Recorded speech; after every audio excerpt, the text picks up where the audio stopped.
trouver sa voie, comment passer du doute à un projet concret. On va en parler aujourd'hui sur cette fête des métiers de l'alternance organisée par le MEDEF Île-de-France avec mes deux invités sur le plateau. Jean-Marc Mormec, merci d'être avec nous. Vous êtes directeur général d'Oriane Île-de-France, l'agence régionale de la promesse républicaine et de l'orientation. Merci d'être avec nous. Anouchka Lima, vous êtes experte orientation à Oriane Île-de-France. Merci d'être avec nous également. On va parler orientation évidemment ensemble. Et la première question que je vais vous poser, c'est que pour les personnes qui ne connaissent pas Oriane, est-ce que vous pouvez nous expliquer en quelques mots ce que c'est ? Alors, Oriane, c'est donc l'Agence pour la promesse républicaine et l'orientation. C'est un service public qui a à cœur d'aider tous les franciliens dans leur parcours d'orientation tout au long de la vie. Voilà. Pourquoi c'était important pour vous, Oriane, d'être ici aujourd'hui au cœur de ce salon ?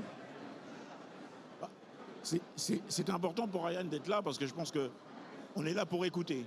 On est là pour écouter ces jeunes qui ont un projet et pour mieux les conseiller. Et pour ceux qui n'en ont pas, pour pouvoir les accompagner, les aider à réaliser leurs projets. Justement, ces jeunes, quel message vous avez envie de leur faire passer aujourd'hui ? Pour ceux qui nous regardent et ceux qui sont ici ? Le message que j'ai envie de leur dire, je leur dirai toujours pareil, c'est qu'on a des rêves. Ils ont des rêves, donc il faut essayer de les réaliser. Et s'ils n'ont pas de projet et ils ne savent pas ce qu'ils veulent faire, en tout cas, ils ont des rêves. Et il n'y a pas de rêve trop grand, donc il faut essayer de réaliser ces rêves. Et là, c'est peut-être le début de la réussite. Et pourtant, Anouchka, on a beau avoir un rêve, l'orientation, c'est quand même souvent perçu comme une source d'angoisse pour beaucoup de jeunes. Qu'est-ce que vous leur répondez à ces jeunes qui ont du mal avec l'orientation ? La première chose, c'est que c'est normal d'être angoissé et c'est d'autant plus normal qu'on est angoissé parce qu'on ne maîtrise pas. Alors non, vous ne maîtrisez pas la situation économique. Non, vous ne maîtrisez pas les processus d'affectation tels que Parcoursup, mon master. En revanche, là où vous pouvez reprendre le contrôle, c'est sur votre projet. Et votre projet se construit en vous informant. Et pour vous informer, aujourd'hui, en 2026, vous avez tout un tas d'outils à votre disposition, notamment le site oriane.info. Et donc, c'est là que vous allez vraiment pouvoir construire un projet concret et dérouler plan A, plan B, plan C, et donc être moins angoissé lors des déconvenus, tout simplement. Jean-Marc, vous êtes très engagé en matière d'égalité des chances. Comment rétablir aujourd'hui l'égalité des chances, notamment en matière d'orientation? Comment on fait? Je pense que l'égalité des chances, c'est la liberté de choisir ce qu'on veut faire. Et le fait de choisir, c'est la liberté de choisir ce qu'on veut faire pour tout le monde. Il faut avoir avec les mêmes moyens. Donc, il faut que tous ces jeunes ont les mêmes moyens pour pouvoir réaliser ce qu'ils veulent faire.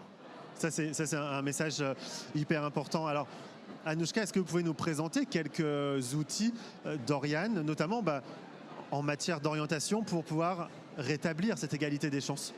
Alors, le premier des outils, c'est notre site internet, oriane.info. On a plus d'1 million de visiteurs par an. Vous y trouverez de l'information qui est fiable, et sourcée et objective. C'est très important.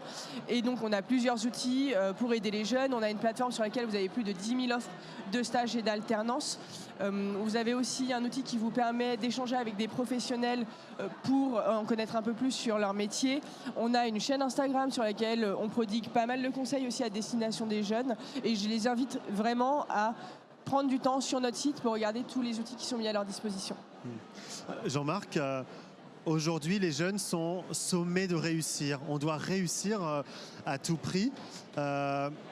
Vous-même avez réussi, vous êtes le plus bel exemple, au-delà de tous les possibles.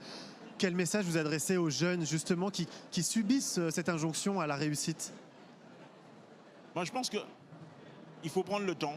Il faut qu'ils prennent le temps de bien choisir ce qu'ils ont envie de faire et pas forcément de tout de suite d'écouter ce qu'on leur dit. Bien sûr qu'il faut écouter, mais le temps, ils ont le temps. Ils ont le temps de choisir, ils ont le temps d'essayer et recommencer.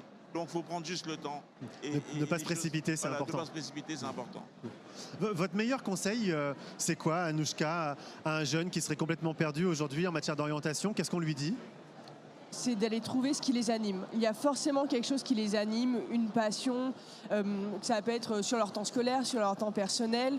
Il y a forcément quelque chose pour laquelle ils sont naturellement doués. Et donc c'est d'aller chercher cette chose-là et de dérouler le fil, de s'informer et de se dire comment est-ce que moi, dans ma vie de tous les jours, je peux faire quelque chose qui m'anime et qui me passionne. Partir de soi, c'est déjà le meilleur des débuts. Il y a certains jeunes, Jean-Marc, sont tentés de décrocher dans leur parcours où ils sont découragés quand ils n'arrivent pas à s'insérer dans le monde professionnel. Qu'est-ce qu'on leur répond à ces jeunes qui sont au bord du décrochage? Qu'est-ce qu'on leur dit? Alors, j'aurais tendance à leur dire que la vie, c'est un combat, mais de se raccrocher. Et puis, comme je l'ai dit tout à l'heure, des fois, il faut savoir prendre le temps. Si on n'a pas trouvé sa voie dans ce qu'on veut raccrocher, il faut prendre juste le temps de pouvoir recommencer quelque chose, de demander des conseils et de repartir sur autre chose. Anouchka, un mot sur l'alternance, puisqu'on est au cœur là, de la fête des métiers et de l'alternance. Aujourd'hui, il y a encore beaucoup de jeunes qui ne trouvent pas d'alternance. C'est quoi les raisons? Pourquoi on ne trouve pas d'alternance? Je pense que le premier problème, c'est la cohérence du projet. En fait, l'incohérence se voit tout de suite. Le recruteur, il le voit tout de suite. Si le projet n'est pas cohérent, s'il n'est pas réfléchi et si vous n'êtes pas en mesure d'expliquer réellement pourquoi vous êtes là et ce que vous venez chercher aujourd'hui. Donc, encore une fois, prenez le temps, introspection. Est-ce que je suis vraiment là? Est-ce que j'ai vraiment envie de faire ce métier? Est-ce que j'ai vraiment envie de faire ces études? Si oui, ça va se voir et vous avez toutes vos chances d'être pris. Et sinon, venez nous voir et on va essayer de redéfinir un autre projet. Et alors justement, on peut venir vous voir ici sur le salon. Et puis, vous pouvez prendre rendez-vous sur le site Oriane. On prendra un temps avec vous, 45 minutes, pour discuter de l'orientation tout au long de la vie. Et ça ne s'adresse pas qu'aux scolaires, aussi les adultes en reconversion. Et parfois, il suffit d'un petit échange pour débloquer beaucoup de situations. Exactement. En fait, juste de dire que c'est possible et d'expliquer tout ce qui est possible, ça donne déjà espoir et voilà, on est reparti. Un grand merci à tous les deux d'être venus sur notre plateau. Vous pouvez retrouver évidemment cette interview sur notre site internet 20minutes.fr et puis on se retrouve dans quelques instants. À tout de suite.